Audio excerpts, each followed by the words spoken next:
Hello everybody, this is Craig from 9 Volt Games, and today I'm going to be doing, hold on, Deadly Alliance, Deception, and Armageddon. Now, I'm going to do all three of these together because this is the 3D era of Mortal Kombat to hopefully never be seen again. Granted, none of these games are as bad gameplay-wise as Mortal Kombat 4, because as I said in my last video, Mortal Kombat... What? Come on. As I said in my last video, Mortal Kombat 4, everybody's normals were the same. The only thing that separated them was their, distinctive specials that they've had throughout the series. And what happened with Mortal Kombat Deadly Alliance, when Deadly Alliance came out, I was a junior in high school. Now, there had been an absence in the whole Mortal Kombat world for almost 5 years. So, right? 99, yeah, almost, I say like a half a decade. There had been like an absence of anything new, at least, coming out. So, Deadly Alliance, I did get excited for. Now, when this game came out, I got it on Xbox. It was one of the first games, I think, that I actually went out and bought for Xbox. Because I still used to be a Sony fanboy. But, I heard all these rumors about that it was going to be better looking on the Xbox. So I bought it for the Xbox, and it didn't work when I got home with it. I remember this distinctly. I don't have many like good stories like I did with the older Mortal Kombat. Just get up here. Thank you. I don't have any stories like that like when I was younger, but I do remember here. You want in the hoodie? Yeah, that's right. You hide. I went to the store, I got this after school. I got home, it didn't work. I ended up having a disk read error on my original Xbox, and I couldn't stand it. So it made the, hype and the intensity for this game even more, because I ended up just having to trade up my Xbox and get the old one repaired. We had a place in New Hampshire that did this. I lived in New Hampshire when these games came out, by the way. So anyways, I get the game home, and I'm playing it, and they're, at the time, it looked amazing, but the gameplay itself didn't blow me away, because it was the first true 3D fighting Mortal Kombat game, but we already had Tekken, we had Soul Calibur, we had Soul Calibur 2 coming to consoles right around the corner, by the way, Dead or Alive, Bloody Roar, for fuck's sake. We had games that were already established as 3D fighters, Virtual Fighter. So... It was kind of hard when this Mortal Kombat came so late and did not do it as well. So to say that these, are good fighting games, not really. They're not really good 3D fighting games. The one exception, I'll get to it. The one exception in this is at least Deadly Alliance went forward. Like, it actually took a giant leap forward from what MK4 was. So I think that's why it got such high reviews, and the fact that Mortal Kombat had been missing from the entire gaming scene for a while. Calm down. It's not as good. I'm sorry. I know one of you keeps telling me that Deadly Alliance was your first Mortal Kombat game. I'm so sorry for you. It was not good. It brought a lot of good points that span throughout these three games and are now continuing into the games that we have now, and but Deadly Alliance was not good. The story was decent. I liked the story, and the story was awesome when it panned out in Deception. But as for Deadly Alliance, it had two of the worst moments in Mortal Kombat ever. The song Immortal from Edema with a music video that you could unlock in the crypt was fucking terrible. It was terrible, and I was a goth kid in high school. So yeah, I kind of liked Edema, but that was the worst song for Mortal Kombat. How are you going to make a song for Mortal Kombat called Immortal when you have to give up your immortality to compete in the tournament in the first place? Ooh, and it just is so nasally whiny. It's not something you associate with, like the Wiz Khalifa song that they used when they did the Who's Next. Like, that shit fit the trailer. And then the Chop Suey trailer was just all fucking amazing, because that's shit I listened to in high school. But Immortal? That's one of the worst moments in Mortal Kombat history. And the other worst moment in Mortal Kombat history was the Quan Chi fatality in this, where he jumps on your shoulders and pulls your head up. Like, there was nothing. It was just like, it was stupid. There was no violence or anything, and I don't even know what the fuck it was. It was the biggest what the fuck moment, I think, in the series. But I digress. any complaint that I had with Deadly Alliance, with the gameplay, which was like the sluggish animations, you know, the stiff character models, the unproportional character models, just things didn't flow the way that they should have, and the game was really slow. Any complaint that I had pretty much got fixed in Deception. Deception is my favorite out of these three. Deception is actually, in my mind, is a really good game. So I'm gonna come right back to Deception because that's what's in right now, and let's talk about this. This, while not as bad as Deadly Alliance, I didn't appreciate as much. I kind of took it as... Remember when I did my Mortal Kombat 3 video, I lumped together 3 Ultimate and Trilogy? This is the way I think of it. 3 Ultimate Trilogy. This only exists because it closed out the last generation. Pretty much. They took the last generation, well, not the last, you know, when these came out. It took Xbox and it took PS2 and it like closed it out for fighting games, pretty much. It was like, let's take everything we have from Mortal Kombat at this point, character-wise, let's throw them together and put them in a fucking game. It doesn't matter if it's good or not.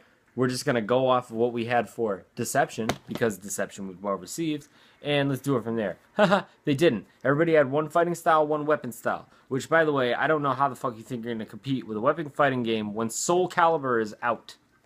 Soul Calibur 3 was out at this point. So, anyways, no characters had any set fatalities. That's a huge downfall for a Mortal Kombat game. Like I said, they had every character, and not every character is good at Mortal Kombat. So they just had a lot of annoying characters. I mean, it would have been great to have a game that was, you know, focused primarily on like a small main cast instead of a huge like fucking cast screen, whatever. It doesn't matter. You know what? Armageddon served its purpose. I even think Ed Boon said in one of the videos that Armageddon like closed out a chapter, and that it did. It closed out the 3D chapter and all the silliness that they fucking brought to it by ended up killing everybody off and then rebooting it with Mortal Kombat 9, which is the beginning, the ending scene of Armageddon is the beginning scene of 9. And they go back and completely erase it. Now, let's talk about Deception. Deception was a total package for me, for these games. I will still play Deception to this day, and I'll tell you why after. But here's what happened. While Deadly Alliance was a breath of fresh air into a now stale fighting franchise, like I continuously said, it's not good. There was a lot of bad things with it because 3D fighting was already established by other people who've been doing it for a long time. Deception stepped up. They brought back characters that we actually liked because Deadly Alliance had a bunch of new characters that were kind of lame. Deadly Alliance Deception ended up bringing back Ermac. It ended up bringing Cabal, which I've told you repeatedly are 2 of my favorite characters. And it brought back a bunch of characters. It brought back the dead Liu Kang. Oh, I forgot to say that. Deadly Alliance is noteworthy for being the only Mortal Kombat with a non-playable Liu Kang, because Liu Kang is killed in FMV right in the beginning. But he comes back as a zombie in Deception, which, I don't know if that's your fucking bag, I guess. Okay. So I had a good cast of characters, which I have to go through and fucking unlock again, because I've had this game on PS2 before, and it's gone. I've had this game on GameCube, it's gone. I re-got it again on Xbox, and when I got an Xbox 360 Slim, my shit didn't transfer over, apparently. So, I got Noob Smoke. That's who everybody loves in this game. I don't know why. I'm all about Ermac. But, no, you can see right there, Puzzle Fighter. That's the shit I really want to talk about. But let's talk about this. The 3D fighting game brought in a couple cool things that I can forgive them for not being my favorite styled games. They brought in the Crypt, which is just a shit ton of unlockables for single players. So you don't have to worry about, you know, oh, I don't have anyone to play with right now. You can do a lot of playing with yourself because there's a lot of shit to unlock in the Crypt between videos, characters, skins, arenas, music, everything. Like, you got a lot to do by yourself. So it has real high replay value for people who are playing by themselves. Deception also had mini games. So what basically happened is that with the advent of these 3D games, starting with Deadly Alliance, Mortal Kombat had separated itself pretty far from other fighting games at the time. Because not only did it try and provide a quality experience for you and another player, But realizing that arcades are now dead, and Deadly Alliance starting off no more Mortal Kombat's in the arcades, they did need to put a heavy focus on the single player, and that has carried up into MK9. We had a crypt, we had challenge towers, we had all this crazy stuff for single player, as well as keeping the main focus on the actual fighting, but still having enough for us to do ourselves. So, I had someone ask me before, what do you like better? You like Street Fighter or Mortal Kombat? And I said, obviously I like Mortal Kombat better. I do play Street Fighter, I do enjoy Street Fighter, but on that level, I'm not on that competitive level of fighting games. I don't care enough. I don't really like playing online with people. I will play Mortal Kombat online with people, but I think on a tournament and competitive level, Street Fighter is better. I can't really argue that. That's what Capcom does with their fighting games. As an actual entertainment product and getting $60 worth out of something, I'm sorry, Mortal Kombat wins every time. It is pure entertainment. Whereas Street Fighter is niche. I mean, everyone went and bought Street Fighter 4, but how many people stuck to Street Fighter 4? Think of the broad number. Like, Street Fighter 4 sold a lot. And then think of, by the end when they released Ultra, how many people were still playing it. I mean, I know it's still a lot of people, but it's a lot of people who are going and they're traveling to tournaments and they're watching the live streams and blah, blah, blah. You know what I mean? Mortal Kombat is a fun pickup game where you can play against someone who's higher skilled or not as high skilled, and you can still have the same amount of fun. So, there's your answer. And it was best answered during this one because, I mean, I said I played a lot of Deception. Deception's the only one I really got a lot of stories for, but not really because I was baked all the time that I played Deception. All the time. I told my girlfriend last night, I think, because last night was the first time I played it in a long time. I said, I think this is the first time I played Deception, not high. And we ended up playing Puzzle Fighter. But I played more Puzzle Fighter than anything on here. But like I said, see, I used to play it by myself, and then like my girlfriend picks up a controller and she starts playing puzzle. This is chess, but we were playing Puzzle Fighter last night, and it was fun. We played like 20 fucking matches. She'd never played it before, but I'm like super experienced in it. And yes, I beat her, 9 out of 10 times, but we still had fun while we were doing it. So I think it was an awesome. These 3 games were awesome releases for everybody, not necessarily just for casual gamers, not necessarily just for hardcore, fighting game characters. It was just all 3 of them were good pieces of entertainment and fun to be had, which we have played a bunch of times. I played it with all different friends, and everybody has the same reaction usually after about 10 matches, like, fuck you, I don't want to play with you anymore. But, laughs are to be had, and I'm sure the marijuana helped these games appear good, but I cannot do a fatality for the life of me, and I'm going to try in this video. I got to wrap this up. So, yeah. I almost forgot the story. The best part of the story of this entire series was in Deception. And I can't wait until Mortal Kombat X comes out because Onaga, who is the boss of this, is awoken by Shujinko. For any of those who don't know, I'll explain it. Shujinko was a kid who started training under Bo Raicho, one of the worst characters ever. He started training under Bo Raicho, and this started all before Mortal Kombat 1. And he went on his own to learn all the different fighting styles, and he was tricked by a spirit who was posing as an elder god, Damashi, to destroy all of the Kamidogu. Okay?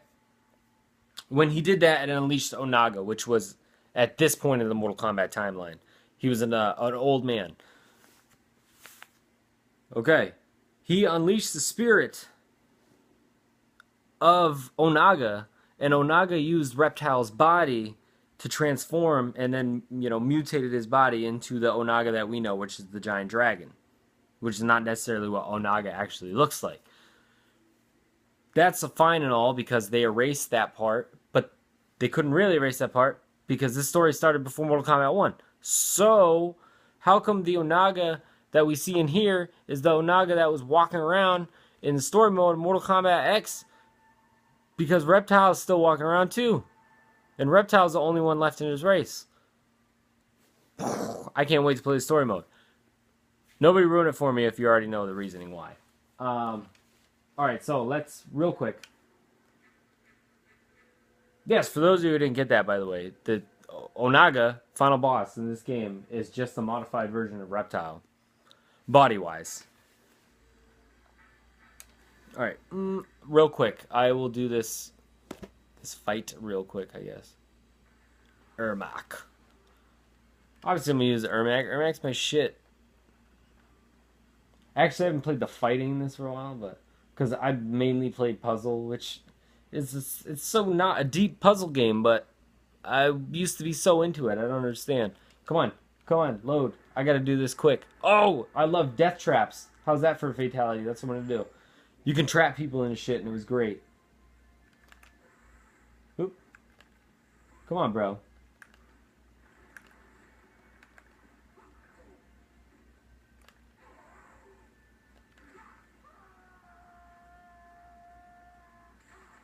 That was a 2-hit win. See? Death traps. They're all over.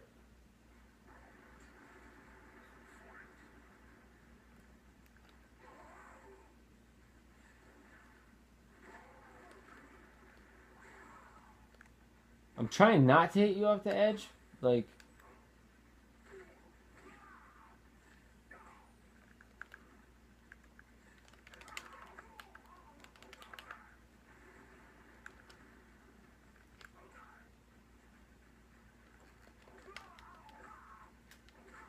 No, Okay, you see what I mean? It's not anything super special about these games. I won very quickly, and you can shut those off, by the way, but... Oh, come on. Alright.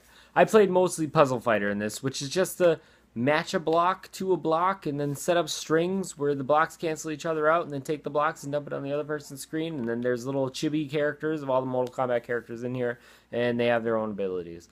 And I seriously played that more than I played any of the actual fighting components of these games combined. However, getting coins and unlocking shit in the crypt was awesome, and I'm glad they carried that shit up. And I can't wait to do the next video tomorrow. I'm going to do it because I know a lot of people hate it. And yes, it is Mortal Kombat versus DC, and yes, I'm going to do it. I'm going to do it tomorrow because I kind of feel bad for it. And I can't wait to do it because I actually liked it a lot better than I liked the actual fighting mechanics of these three. That's why I did them all together. I'm sorry if you wanted to see them separate, but I had no cool stories to do separately. But I'm still hyped for Mortal Kombat X, and I've been watching that goddamn Chop Suey trailer every day since it's been released. And thank you guys for watching.